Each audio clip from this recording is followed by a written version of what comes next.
Saudara-saudara, hari ini saya mengajak kita bicara tentang kerajaan sorga yang diumpamakan oleh Tuhan Yesus dengan biji sesawi dan ragi.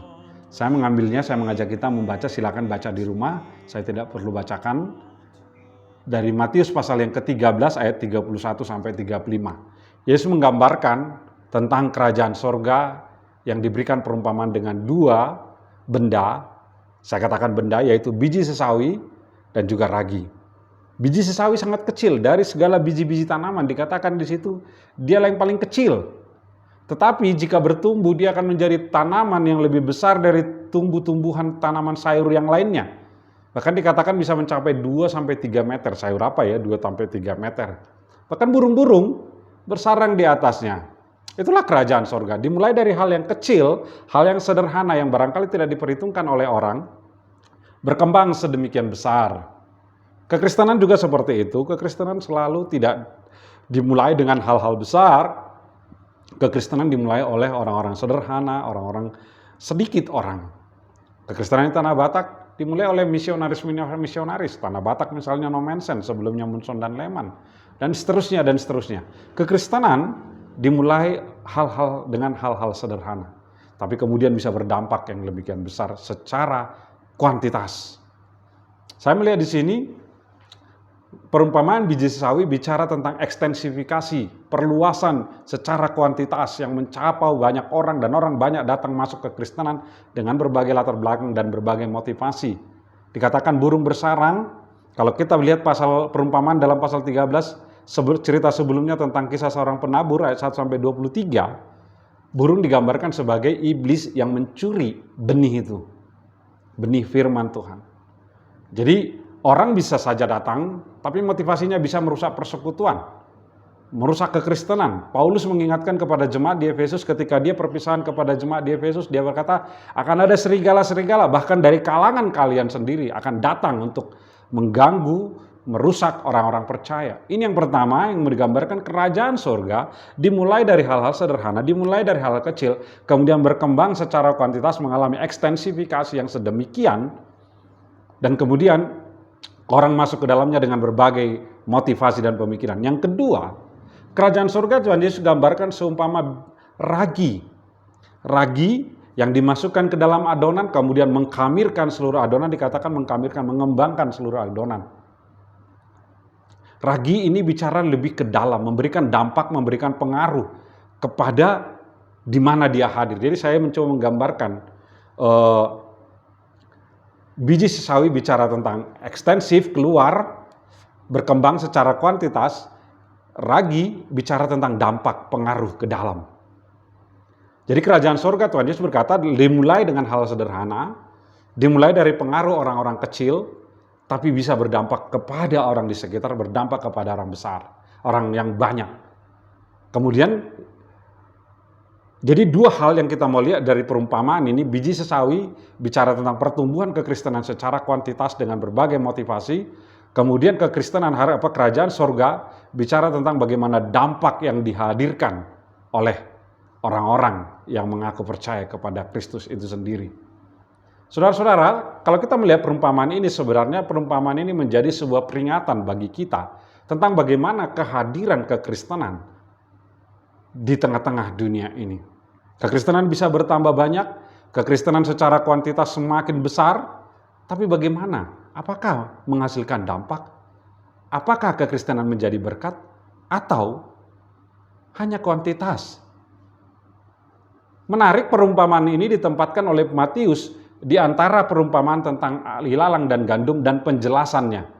Kalau kita mundur ke atas, pasal 13 tadi 24-30 itu tentang perumpamaan ilalang dan gandum. Bagaimana petani yang menanam gandumnya, kemudian ada iblis yang menanam lalang juga, menaburkan benih lalang, dan kemudian akhirnya bertumbuh. Dan setelah panen nanti, dan dijelaskan, perumpamaan itu dijelaskan setelah perumpamaan tentang biji sesawi dan gandum, dan ragi, jadi ini menarik. Matius menempatkan perumpamaan biji sesawi dan ragi di antara perumpamaan tentang lalang dan gandum serta penjelasannya dalam ayat 36 sampai ayat 43. Matius menjelaskan arti perumpamaan itu. Artinya menegaskan perumpamaan tentang biji sesawi dan ragi adalah sebuah peringatan bagi kekristenan. Ketika kekristenan bertumbuh secara kuantitas, apakah memberikan pengaruh? Ketika kekristenan, gereja Tuhan semakin banyak, semakin besar secara kuantitas, gedung gereja di mana-mana, kekristenan ada di mana-mana, orang Kristen ada di mana-mana, apakah memberikan pengaruh? Apakah berdampak? Ini peringatan. Maka judul yang saya berikan dalam renungan kita kali ini adalah biji sesawi dan ragi sebagai sebuah peringatan. Karena apa saya katakan peringatan? Perumpamaan lalang dan gandum dan penjelasannya yang mengapit perumpamaan ini adalah penegasan sebuah warning bagi kita. Kekristenan bisa bertumbuh. Ada ilalang, ada gandum. Gandum tentu akan menghasilkan buahnya untuk nanti dipanen dan dipisahkan. Sementara ilalang nanti dipanen akan dipotong, nanti akan dipotong dan akan dibakar. Saudara-saudara yang kekasih, mari kita evaluasi kekristenan kita. Mari kita evaluasi gereja kita. Mari kita evaluasi kehadiran kita di tengah-tengah dunia ini. Kita mungkin bisa bangga dengan angka-angka statistik yang meningkat. Tapi mari evaluasi, apakah kekristenan hadir memberi dampak? Apakah kekristenan hadir mempengaruhi dunia ini? Bila tidak, mari kita waspada. Perumpamaan biji sesawi dan ragi sekali lagi menjadi sebuah peringatan bagi kita. Kiranya Tuhan menolong kita di awal tahun ini untuk merefleksikan sejauh mana kekristenan kita memberikan pengaruh bagi sekitar kita. Kiranya Tuhan menolong kita. Selamat tahun baru, selamat menjalani tahun 2021. Tuhan Yesus memberkati.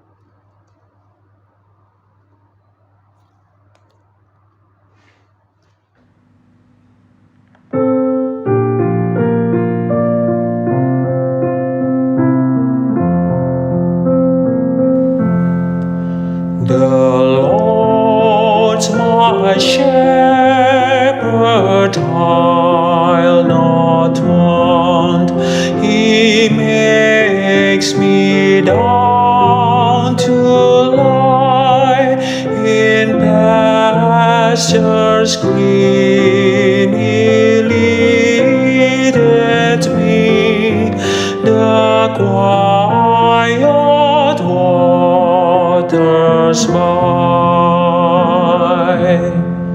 My soul he doth restore again, and me to walk doth make within the paths of righteousness, in for his own name's sake.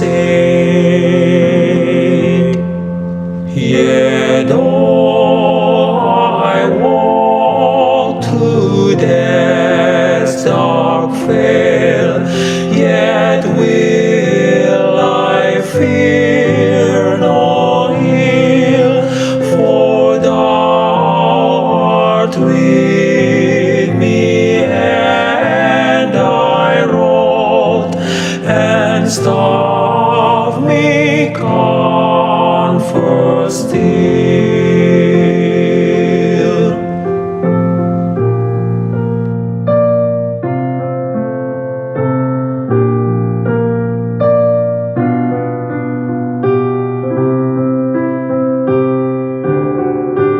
My table thou hast furnished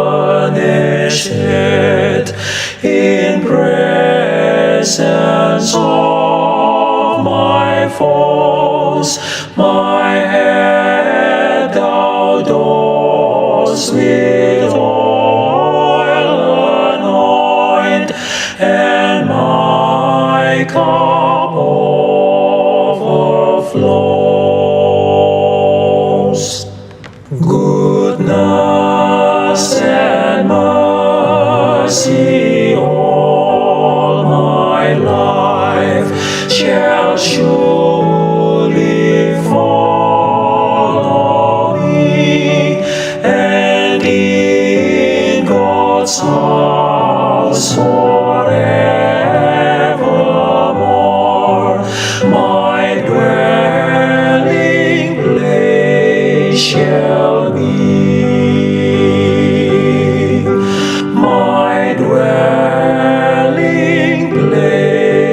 shall be